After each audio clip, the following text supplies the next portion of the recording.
नेमकी या मंडळाची जी यात्रा आहे शरद पवारांनी मंडल आयोग जो स्थापन केला होता याबद्दल आजच्या तुमच्या भावना काय आहेत? सरकार विरुद्ध नेमकी काय अपेक्षा आहे? सरकारने काय केलं पाहिजे? भारतीय जनता पार्टीचा जो आकाश तांडव चाललाय, जे झूट नरेटिव्ह सेट करणं चाललंय, आमचा डीएनए ओबीसी आहे वगैरे वगैरे, हे सगळं मतांसाठी आहे, ओबीसी मराठा भांडण लावण्यासाठी आहे. मला भारतीय जनता पार्टी देवेंद्रजींना हे सांगायचं आहे की या राज्यामध्ये मंडल आयोग लागू करण्याचं काम देशामध्ये जर कोणी केलं असेल तर ते राष्ट्रवादीचे सर्वेसर्वा शरदचंद्र पवार साहेबांनी केलं होतं आणि महाराष्ट्रातल्या ओबीसींना न्याय देण्याचं काम पवार साहेबांनी केलेलं आहे. त्यामुळे आयत्या टाटावर येऊन मी स्वयंपाक केला हे सांगण्याचं काम करू नये हे मला त्यांना सांगायचंय. आणि आज पण आम्ही महाराष्ट्रामध्ये ओबीसींच्या आरक्षणासाठी असेल, ओबीसींच्या हक्कांसाठी असेल लढणारा पक्ष म्हणजे राष्ट्रवादी काँग्रेस पक्ष आहे आणि नेहमीच ती भूमिका राहील. उद्या येणाऱ्या ज्या जिल्हा परिषद आणि नगरपालिकेच्या निवडणूक आहेत त्यामध्ये सुद्धा ओबीसी बांधवांना त्यांच्या हक्काच्या जागा,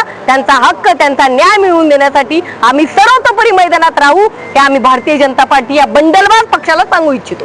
त्यांनी मंडल यात्रेला बंडल यात्रा म्हटलेलं होतं. ती बंडलबाज नेते असल्यामुळे त्यांना बंडल मारायची सवय आहे.